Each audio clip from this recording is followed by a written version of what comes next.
Shivkranti TV news अन्याय, अत्याचार, बेकायदेशीर कृत्य करणाऱ्या विरुद्ध शोषित पीडित न्याय देणारा एकच आवाज। शिवक्रांती टीव्ही दिनबंधू न्यूज संपादक सत्यशोधक शंकरराव लिंगे 7387377800। समतेचे विचार करणाऱ्या सर्व महामानवांना तुझार अभिवादन करतो। मंचावरती उपस्थित सर्व मान्यवर तसेच इथे उपस्थित माझ्या माता भगिनी, वडीलधारी मंडळी, या चळवळीतले साथीदार आणि तसेच भारताचे संविधान मानणाऱ्या या देशातल्या प्रत्येक नागरिकाला माझा जय जिजाऊ, जय शिवराय, जय ज्योती, जय क्रांती, जय लौकी, जय मल्हार, अस्सलाम वालेकुम आणि जय भीम। 2 वर्ष 11 महिने आणि 17 दिवस हे ड्राफ्टिंग कमिटीला भारताचं संविधान घ्यायला लागले आणि 2 वर्ष 11 महिने आणि 17 दिवसानंतर जेव्हा बाबासाहेब आंबेडकरांनी कॉन्स्टिट्युएंट असेंब्ली समोर संविधानाचं त्यांचं ड्राफ्ट समोर ठेवलं, तेव्हा त्यांनी एक महत्त्वाचं भाषण दिलं होतं आणि ती तारीख होती 25 नोव्हेंबर 1949। आणि म्हणून 25 नोव्हेंबर ज्या विजननी, ज्या विचारांनी आणि ज्या विचारधारेने बाबासाहेबांनी संविधान लिहिलं होतं, त्या विचारांना, त्या विजनला आणि त्या विचारधारेला वाचवून ठेवण्यासाठी आणि त्याचा सन्मान करण्यासाठी वंचित बहुजन आघाडी 25 नोव्हेंबर रोजी शिवाजी पार्कवरती संविधान सन्मान महासभा घेत आहे। आणि मी आपल्या सर्वांना एवढं सांगतो, याच्या पुढच्या प्रत्येक वर्षी वंचित बहुजन आघाडी 25 नोव्हेंबर रोजी शिवाजी पार्कला इतक्याच मोठ्या गर्दीने, इतक्याच मोठ्या ताकदीने, इतक्याच मोठ्या संख्येने दरवर्षी संविधान महासभा घेत राहील आणि आपल्या सर्वांना यायला भाग। आणि हेच बोलत असताना बाबासाहेबांनी त्या भाषणामध्ये त्यांचे विजन मांडले, विचार मांडले होते आणि तशी एक काळजी आणि पोटतिडकी मांडली होती। आणि बाबासाहेब म्हटले होते, it is certain that if parties place creed over country, our independence will be jeoparded for a second time and it will be lost probably forever. We must be determined to defend our independence with our last drop of blood. याचा अर्थ हाच होतो की इकडच्या राजकीय पक्षांनी, इकडच्या सत्ताधाऱ्यांनी जर देशासमोर देशाच्या प्राधान्यापेक्षा वरती जात, जमात आणि धर्म ठेवला तर आपण आपलं स्वातंत्र्य गमावून बसू। ही परिस्थिती आपल्या सर्वांना समजून घेतली पाहिजे। आणि त्याच अर्थामध्ये बाबासाहेब हे सुद्धा म्हणतात की आपली जबाबदारी आहे, ही आपल्या सर्वांची रिस्पॉन्सिबिलिटी आहे की संविधान वाचवणं आणि देशाचं स्वातंत्र्य आणि देशाचे इंटरेस्ट हे जातीच्या, धर्माच्या आणि जमातीच्या पुढे ठेवणं। पण आता देशात काय चालू आहे हे आपल्या सर्वांना समजून घेणं गरजेचं आहे। 2014 मध्ये जेव्हा भाजप सत्तेत आली तेव्हा आम्ही ओरडून बोंबलून सांगत होतो की धर्मामध्ये, जमातीमध्ये, जातीमध्ये तिढा निर्माण करून, भांडणं लावून, दंगल करून ही भाजप सत्ता उपभोगण्याचं काम करणार आहे। आणि 2014 पासून 2025 पर्यंत आतापर्यंत जे घडले ते कसं चालू आहे समजून 2025 ची स्थिती समजून घ्या। 2025 मध्ये Maratha versus OBC, Banjara versus आदिवासी, धनगर वर्सेस आदिवासी, मातंग वर्सेस बौद्ध, आता समाजामध्ये दंगली पेटवण्याचं काम, भांडणं पेटवण्याचं काम हे भाजपने आता सुरू केलेलं आहे। हे आपल्या सर्वांना समजून घेणं गरजेचं आहे। दुसऱ्या बाजूला परवाचीच घटना बघा, अरुणाचल प्रदेशची एक महिला होती, 18 तास तिला चायनामध्ये, शांघाय एअरपोर्टवरती चायनाच्या अथॉरिटीजनी, चायनाच्या सरकारने तिला दाबून ठेवलं होतं। का? कारण ती अरुणाचल प्रदेशची होती आणि भारताचा पासपोर्ट वापरत होती। आणि चायनाने म्हटलं की आम्ही अरुणाचल प्रदेशला भारताचा भाग नाही मानत आणि अरुणाचल प्रदेशच्या लोकांना भारताचा पासपोर्ट दिलेला चायनाला चालत नाही। ही वस्तुस्थिती समजून घ्या। 1 महिन्यापूर्वी भारताचे माजी सरन्यायाधीश भूषण गवई यांचे पुतळे जाळण्यात आले आणि यांच्या पुतळ्यांना चपला मारण्यात आल्या. हे कुठे घडलं तर न्यूयॉर्कच्या टाइम्स स्क्वेअर मध्ये घडलं. आणि आपण या दोन्ही घटनांचा अभ्यास केला मित्रांनो. जेव्हा त्या अरुणाचल महिलेला सांगतात की तुमचा भारताचा पासपोर्ट चालत नाही आणि चायना अरुणाचल प्रदेशला भारताचा भाग मानत नाही, आणि जेव्हा सरन्यायाधीश भूषण गवईंचे पुतळे जाळले जातात आणि त्यांच्या पुतळ्याला चपला मारल्या जातात, तेव्हा तो फक्त एका महिलेचा किंवा भूषण गवईचा अपमान नाही, तो एका आदिवासी महिलेचा आणि एका दलित माणसाचा अपमान नाहीये, तर तो भारताच्या न्यायव्यवस्थेचा अपमान आहे, तो भारताच्या संविधानाचा अपमान आहे, आणि तो भारताच्या संविधानाचा आणि सॉव्हर्निटीचा आणि स्वातंत्र्याचा अपमान आहे. आणि हा अपमान आपण सहन करणार नाही होत, हे समजून घ्या मित्रांनो. पण हेच बोलत असताना दुसऱ्या बाजूला एक गोष्ट समजून घ्या की इकडे नरेंद्र मोदी स्वतःला 56 इंची, अमित शहा स्वतःला खंबीर खंत असे गृहमंत्री म्हणतात. पण हे दोघं सत्तेत असताना आज चायना अरुणाचल प्रदेशला भारताचा भाग मानत नाही आणि भारताच्या सरन्यायाधीशच्या पुतळ्याला चपला USA मध्ये मारल्या जातात. आणि म्हणून मी अमित शहा आणि नरेंद्र मोदींना आवाहन करतो की ती खरंच 56 इंची असेल, जर तुम्ही खरंच खंबीर हिम्मतवाले आणि डरपोक गृहमंत्री नसलात तर तातडीने चायनावरती ऍक्शन घेऊन दाखवा, फॉरेन पॉलिसीनी चायनाला सबक शिकवून दाखवा. आणि दुसऱ्या बाजूला ज्या ज्या भारतीय नागरिकांनी, ज्या ज्या NRIंनी भूषण गवईंच्या पुतळ्याला चप्पल मारण्याचा प्रयत्न केला, त्यांचे व्हिसा आणि पासपोर्ट रद्द करून दाखवा. मग आम्ही मानू की तुमची छाती खरंच 56 इंची आहे, आणि मग आम्ही मानू की अमित शहा मध्ये खरंच दम आहे. नाहीतर तुम्ही समजून घ्या 5-25 चायनाचे ऍप बंद करून काही नाही होत. चायनाला उत्तर द्यायचं असेल तर ताकदीने उत्तर द्यायला लागणार हे आपण समजून घ्या. आणि दुसऱ्या बाजूला मोदी आणि अमित शहा हे NRIच्या विरुद्ध आणि अमेरिकेत बसलेल्या NRIच्या विरुद्ध ऍक्शन नाही घेणार, कारण हेच NRI लोक आहेत जे भाजपला USA मध्ये बसून भरघोस पैसा पोचवतात, हे आपण दुसऱ्या बाजूला समजून घ्या. आणि भारतामध्ये आणि अमेरिकेतल्या गोष्टी बोलत असताना परवाच एक रिपोर्ट आला की $3,30,000 हे RSS नावाच्या अनधिकृत टेररिस्ट ऑर्गनायझेशनने USA मध्ये स्क्वायर पॅटसन बॉक्स नावाच्या एका कंपनीला दिले होते लॉबिंगसाठी आणि USA मधली निर्णय प्रक्रिया बदलण्यासाठी. आणि दुसऱ्याच बाजूला याच RSSने दिल्लीमध्ये 150 कोटीचं केशवकुंज नावाचं ऑफिस उभं केलं, हे आपण समजून घ्या. आता मला एक प्रश्न सांगा की जी संघटना जिची कोणती रजिस्ट्रेशन नाहीये, ज्याची कोणती नोंदणी नाहीये आणि जी भारताचं संविधान मानत नाही, ही संघटना $3,30,000 USA ला कसे पाठवते? ही संघटना 150 कोटीचं ऑफिस दिल्लीमध्ये कसं बांधते? आणि जर इकडच्या सरकारकडे त्याची उत्तरं नसतील, जर इकडच्या इन्कम टॅक्स डिपार्टमेंटकडे त्याची उत्तरं नसतील, तर ही एक धोक्याची घंटाही आपण सर्वांनी समजून घेतली पाहिजे.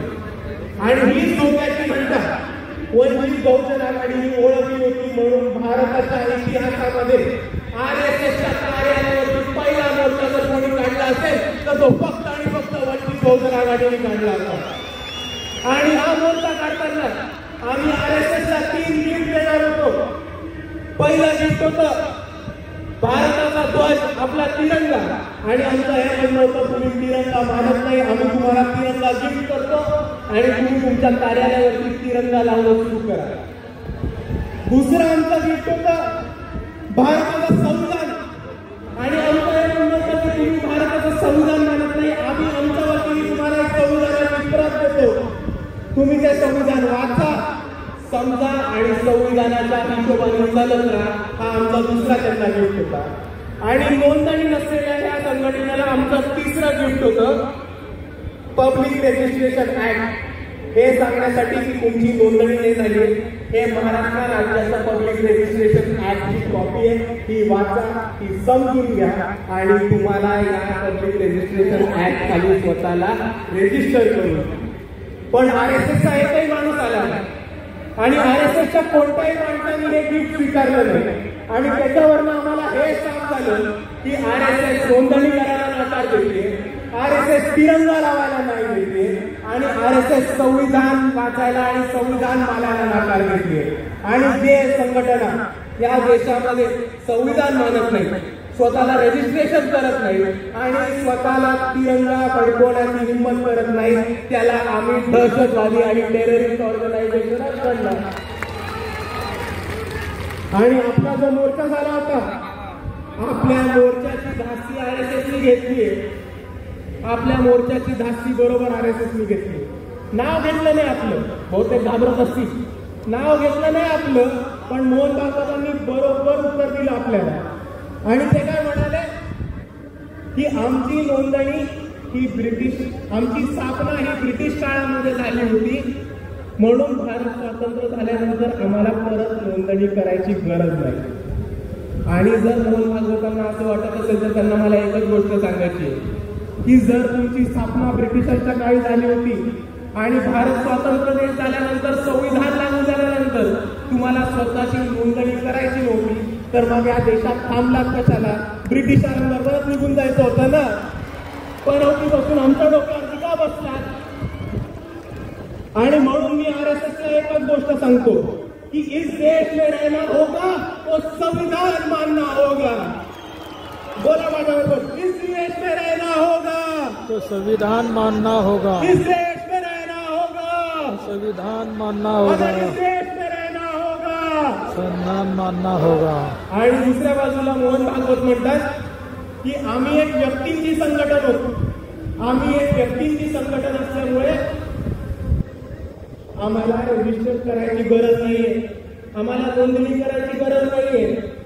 आणि म्हणून मला इकडच्या न्याय व्यवस्थेला एकच प्रश्न विचारायचा आहे की जर 5 लोक, 5 व्यक्ती एकत्र मिळून एक संघटन बनवत असतील, उदाहरण घ्या तर मी आहे, माझ्याबरोबर चेतनदादा आहे, सागरदादा गवळी आहेत, स्नेहलताई सोनी आहेत, तैयबाई जबर आहेत, शमीबाताई पाटील आहेत. आम्ही 5 लोक एकत्र आलो, आम्ही एक संघटन बनवलं आणि आम्ही स्वतःला व्यक्तींचं संघटन म्हटलं, तर तुम्ही आम्हाला AK-47 आणि ऑटोमॅटिक रायफल ठेवून देणार आहात का? तुम्ही आम्हाला ऑटोमॅटिक वेपन्स ठेवून देणार आहात का? तुम्ही आम्हाला जिल्ह्यामध्ये तालुक्यामध्ये संघटन बनवून देणार आहात का? तुम्ही आम्हाला जिल्ह्यामध्ये तालुक्यामध्ये चंदा इकट्ठा करून देणार आहात का? आणि हा चंदा इकट्ठा केल्यावरती आम्हाला टॅक्स माफ करणार आहात का? हे इकडच्या न्याय व्यवस्थेने आम्हाला सांगितलं पाहिजे. आणि जर या 5 गोष्टींना तुमचं उत्तर नाही असेल तर माझी तुम्हाला विनंती आहे की हेच नियम, हाच कानून आणि हेच संविधानाचे कलम RSSचा सुद्धा लागू करा आणि RSS नोंदणीकृत करा. आणि हे नसेल करता येत तर RSS बॅन करा. आणि म्हणून मी म्हणतो RSS मुर्दाबाद, RSS मुर्दाबाद. आणि म्हणून मित्रांनो एक मुद्दा समजून घ्या की मोहन भागवत असं एक गोष्ट म्हटले की आम्ही व्यक्तींची संघटन म्हणून आम्ही नोंदणी नाही करणार, आम्ही व्यक्तींची संघटन म्हणून आम्ही नोंदणी नाही करणार. तर त्यांना मला प्रेमाने एकच गोष्ट सांगायची की भारताच्या संविधानामध्ये तुम्हाला व्यक्तींचीच संघटन रजिस्टर करायची असते, नोंदणी करायची असते. जर तुम्ही उंदरांची, मांजरांची, कुत्र्यांची, पक्ष्यांची, प्राण्यांची संघटना काढली तर ती तुम्हाला रजिस्टर करायची गरज नाहीये. आणि म्हणून तुम्ही स्वतःला माणसाचे मानत असाल तर संविधानाप्रमाणे स्वतःला रजिस्टर करा. एवढं मी एक गोष्ट सांगू इच्छितो.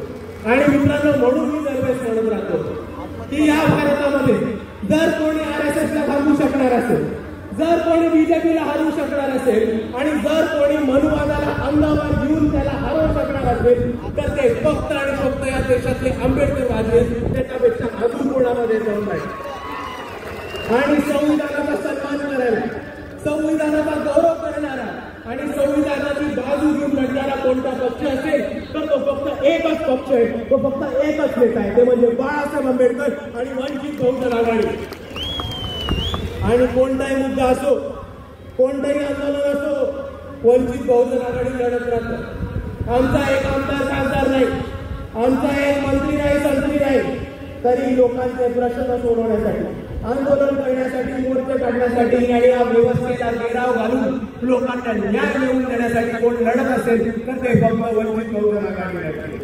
लोकांचे प्रश्न सोडवण्यासाठी मुंबईमध्ये एसआरएच्या विरुद्ध मोर्चा काढला, अडाणीच्या निर्मित्याच्या विरुद्ध मोर्चा काढला, प्रदूषणाच्या विरुद्ध मोर्चा काढला, गायरांच्या विरुद्ध मोर्चा काढला, कंत्राटी भरतीच्या विरुद्ध मोर्चा काढणं जर कोणी केलं असेल तर ते वंचित बहुजन आघाडीने केले, अजून कोणी करू शकलेलं नाही. दुसऱ्या बाजूला इथे उभं राहून बोलतो, त्यांच्या घरासमोर उभं राहून बोलतो की जेव्हा या मनसेने मस्जिदीवरचे भोंगे काढायचा प्रयत्न केला होता तेव्हा मनसेच्या भोंग्यामधली हवा काढायचं काम हे वंचित बहुजन आघाडीने केलं होतं. तेव्हा महाराष्ट्रामध्ये जेव्हा टिपू सुलतान आणि औरंगजेबचे फोटो लावण्यासाठी इकडच्या मुसलमान युवकांना अरेस्ट करण्यात येत होतं, टॉर्चर करण्यात होतं, तेव्हा ही वंचित बहुजन आघाडी होती ज्यांनी टिपू सुलतानचा फोटो छत्रपती शिवाजी महाराज, छत्रपती शाहू महाराज, महात्मा ज्योतिबा फुले, डॉक्टर बाबासाहेब आंबेडकरांच्या फोटोमध्ये लावला होता आणि आम्ही या सरकारला चॅलेंज दिलं होता. दुसऱ्या बाजूला हेच ते बाळासाहेब आंबेडकर होते जे औरंगजेबच्या मजारीवरती गेले होते आणि या व्यवस्थेला, RSSला आणि BJPला चॅलेंज दिला होता की इकडचे मुस्लिम पोरं तर फक्त स्टेटस ठेवतात, आमच्या स्टेजवरती टिपू सुलतानचा फोटो आहे, बाळासाहेब औरंगजेबच्या मजारीवरती गेलेत, तुमच्यामध्ये हिंमत असेल तर आमच्या विरुद्ध ऍक्शन घेऊन दाखवा. आणि एका बाजूला अजून एक धर्मांध ताकद आहे जी बाळासाहेबांचा औरंगजेबच्या मजारीवरचा फोटो काढते आणि काय झालं की बाळासाहेबांचा तो औरंगजेबवरचा फोटो पुढे काढते. या कट्टर हिंदुत्ववादी लोकांना, या धर्मांध लोकांना मला एकच गोष्ट आठवण करून द्यायची की तो कोरोना काळ आठवा जेव्हा या महाराष्ट्रामध्ये आर्थिक परिस्थिती ढासळली होती आणि या महाराष्ट्रामध्ये सगळे मंदिरं बंद पडली होती, तेव्हा हे तेच बाळासाहेब होते ज्यांनी पंढरपूरमध्ये विठोबाच्या मंदिरावरती आंदोलन केलं आणि अख्ख्या महाराष्ट्रामध्ये मंदिरं चालू करून देणारे हिंदू नागरिकांसाठी सुद्धा बाळासाहेब आंबेडकरच होते. आणि म्हणून मी म्हणतो की आम्ही सर्वांसाठी लढतो. कोथरूड पुढे केस आपल्याला माहिती असेल, सोमनाथ सूर्यवंशी बंद काय झालं आपल्या सर्वांना माहिती असेल, पण पोलिसांना धारेवरती धरून काळा कोर्ट स्वतः चढवून कोर्टामध्ये जाऊन कोथरूड मधल्या त्या 3 मुलींना आणि सोमनाथ सूर्यवंशींना जर कोणी न्याय मिळवून दिला असेल तर ते फक्त बाळासाहेब आंबेडकर आणि वंचित बहुजन आघाडी होती. आणि म्हणून मित्रांनो मी एवढंच सांगतो की आम्ही लढणारी लोक आहोत, मार खाणारी नाही मारणारी लोक आहोत आणि याच्या पुढेही लढत राहू. आम्हाला साथ हवी आहे तर फक्त तुमच्या सर्वांची. एवढं म्हणून मी माझे 2 शब्द थांबवतो. आपल्या सर्वांना माझा मानाचा जय भीम, जय संविधान.